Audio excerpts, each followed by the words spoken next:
Graça e paz para todos que estão ouvindo esta reflexão da palavra de Deus neste momento. Quem vos fala é a missionária Zélia, que faz parte da Segunda Igreja Presbiteriana em Campina Grande e que é vice-presidente da Missão Cariri para Cristo.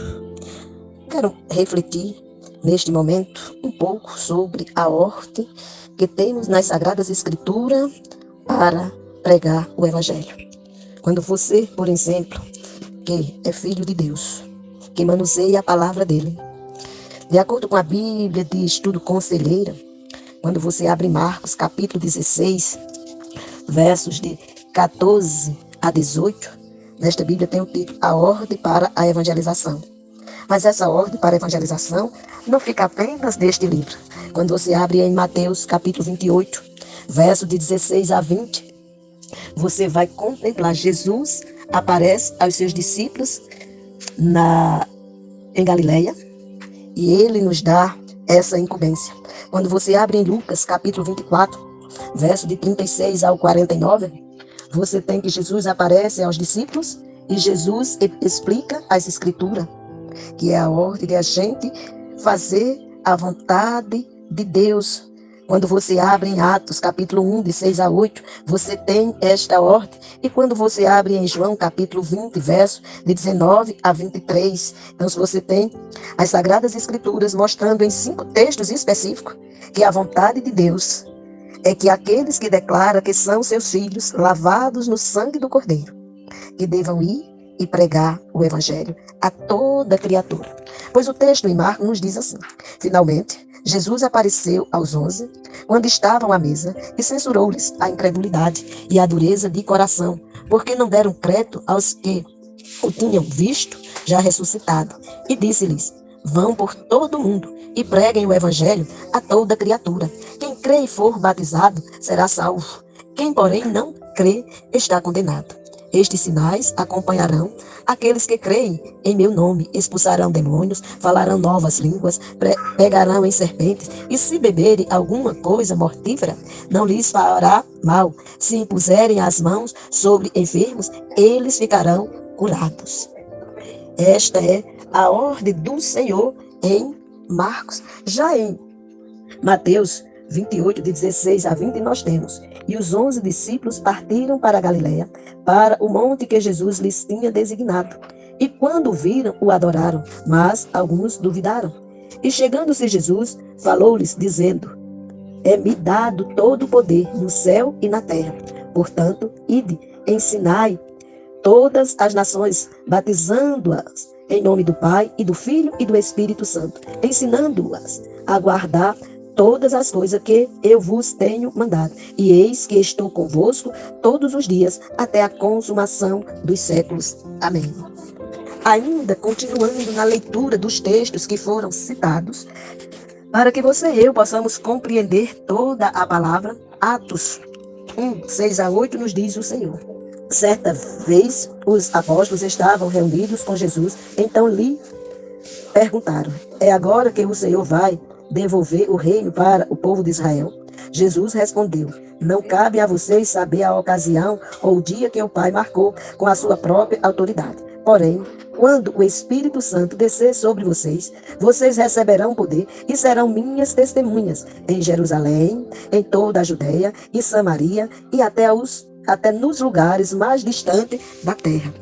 Ainda lendo em João capítulo 20, verso de 19 a 23, nós temos a seguinte colocação feita pelo Senhor. Diz o texto: naquele mesmo domingo, à tarde, os discípulos de Jesus estavam reunidos, de portas trancadas, com medo dos líderes judeus. Então Jesus chegou, ficou no meio deles e disse: que a paz esteja com vocês. Em seguida, lhes mostrou as suas mãos e o seu lado, e eles ficaram muito alegres ao verem o Senhor. Então Jesus disse de novo: que a paz esteja com vocês. Assim como o Pai me enviou, eu também envio vocês. Depois soprou sobre eles e disse: recebam o Espírito Santo. Se vocês perdoarem os pecados de alguém, esses pecados são perdoados. Mas se não perdoarem, eles não são perdoados. E, concluindo a leitura, vamos ler o texto que se encontra em Lucas, do 36 ao 49. Falavam ainda estas coisas quando Jesus apareceu no meio deles e lhes disse: paz seja convosco. Eles, porém, surpresos e atemorizados, acreditavam estarem vendo um espírito. Mas ele lhes disse: por que estáis perturbados? E por que sobem dúvidas ao vosso coração? Vede as minhas mãos e os meus pés, que sou eu mesmo. Apalpai-me e verificai, porque o espírito não tem carne nem ossos, como vedes que eu tenho. Dizendo isto, mostrou-lhe as mãos e os pés. E por não acreditarem eles ainda, por causa da alegria, e estando admirados, Jesus lhes disse: tendes aqui alguma coisa que comer? Então lhe apresentaram um pedaço de peixe assado e um favo de mel. E ele comeu na presença deles. A seguir, Jesus lhes disse: são estas as palavras que eu vos falei, estando ainda convosco. Importa se cumprisse tudo o que de mim está escrito na lei de Moisés, nos profetas e nos salmos. Então lhes abriu o entendimento para compreenderem as Escrituras. E lhes disse: assim está escrito que o Cristo havia de padecer e ressuscitar dentre os mortos no terceiro dia, e que em seu nome se pregasse arrependimento para a remissão de pecados a todas as nações, começando de Jerusalém. Vós sois testemunhas destas coisas. Eis que envio sobre vós a promessa de meu Pai. Permanecei, pois, na cidade, até que do alto sejais revestidos de poder. Louvado seja Deus pela sua palavra, palavra viva e eficaz. Podemos observar nos 5 textos lidos que o Senhor nos ordena a ir e anunciar o Evangelho, anunciar as boas novas de salvação. Pois só através das boas novas é que o ser humano é liberto do pecado. Pois assim nos diz Marcos, o princípio do Evangelho de Jesus Cristo, Filho de Deus. Como está escrito na profecia de Isaías: eis que envio o meu mensageiro adiante de você, o qual preparará o seu caminho. E fazendo esta colocação, que foi lida no verso 1 e 2, queremos destacar o termo Evangelho. Esse termo não é exatamente o nome do livro da Bíblia, mas se refere à boa notícia sobre a salvação trazida por Jesus Cristo. Anunciar, portanto, o Evangelho de Jesus Cristo, de Jesus, que é Cristo igual a Messias, Filho de Deus, ou simplesmente o Evangelho de Deus, a ação salvadora de Deus, que se manifestou através da vida, da morte e da ressurreição de Jesus, é realizada continuamente, pois o Evangelho é esta ação divina, ainda hoje, para a humanidade. Então, nós recebemos a ordem do Senhor para ir e anunciar e pregar o Evangelho a toda criatura, pois nos diz claramente: vão por todo mundo e pregue o Evangelho a toda criatura. Nós fizemos a leitura do que é o Evangelho. E nós deixamos claro que a ação salvadora de Deus, promessa que ele fez lá em Gênesis 3,15, texto que também vou ler para que você e eu possamos entender melhor que o homem necessita ouvir esta palavra, porque é através desta palavra que o homem é restaurado e é colocado na presença de Deus. E uma das pessoas que foi enviada no primeiro momento, conforme Marcos capítulo 1, verso 4, e foi assim que João Batista apareceu no deserto, pregando o batismo de arrependimento para a remissão de pecados. E toda a região da Judéia e todos os moradores de Jerusalém iam até ele, e confessando seus pecados, era batizado por ele no Rio Jordão. Eram batizados por João. João estava preparando o caminho para a vinda de Jesus.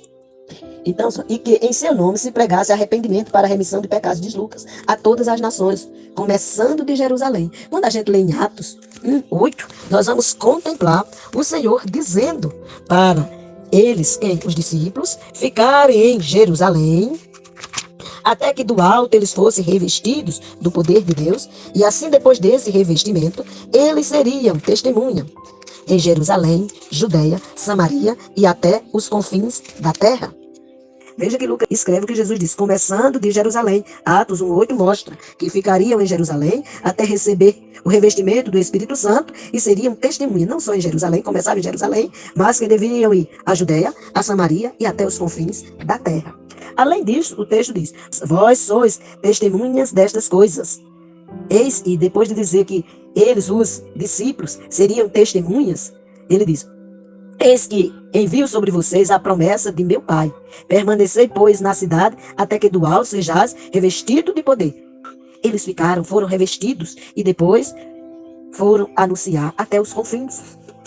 Se a palavra não tivesse sido anunciada até os confins, nós não tínhamos recebido esta preciosa palavra. É ordem de Deus, através do seu Filho amado Jesus Cristo, aquele que morreu, mas que a morte não o deteve, porque ao terceiro dia ele ressuscitou. Depois foi assunto aos céus e está à direita de Deus, intercede por nós. Ele nos ordenou a ir e anunciar o evangelho a toda criatura. Como disse em Marcos, quem crê e for batizado será salvo, porém quem não crê já está condenado. Mas é ordem, nós não sabemos quem está salvo, nós não sabemos quem está condenado. Nós só sabemos que ele nos diz claramente que devemos anunciar a toda criatura. Você tem feito isso? Se você tem feito isso, você está fazendo a vontade de Deus. Se você não tem feito isso, você está desobedecendo a ordem do Senhor. Porque é preciso anunciar. Já nos disse o apóstolo Paulo em Romanos: como crerão se não há quem pregue? Como pregarão se não forem enviados? Mas você e eu não podemos dizer que não fomos enviados, porque os textos que eu li deixam bem claro que o Senhor nos dá a ordem de irmos e anunciar o evangelho a toda criatura. Ele nos garante que não estamos sós. Ele está conosco, como diz em Mateus 28:20. Eis que estou convosco todos os dias até a consumação dos séculos. Você e eu devemos ir. Devemos obedecer àquele que nos ordenou a ir, sabendo que a obra será feita por ele. Porque é o Espírito Santo quem convence o homem do pecado, da justiça e do juízo. Nós precisamos tão somente sermos os filhos obedientes, que obedecem à ordem do Senhor, anuncia a toda criatura, e ele fará com que a palavra encontre guarida nos corações. Pois já nos disse Isaías que aonde a palavra vai, ela não volta vazia, mas fará aquilo que apraz ao Senhor. É dever nosso cuidar de todos. Todos os dias da nossa existência, aonde colocarmos a planta do nosso pé, devemos anunciar ao Rei dos Reis, o Senhor dos Senhores. Devemos anunciar aquele que venceu a morte, que venceu o mal e que oferece vida abundante para todo aquele que nele crê. Que você possa obedecer àquele que você chama de Pai e anunciar a Jesus a toda criatura. Isto para a glória de Deus, em Cristo Jesus o Senhor. Amém.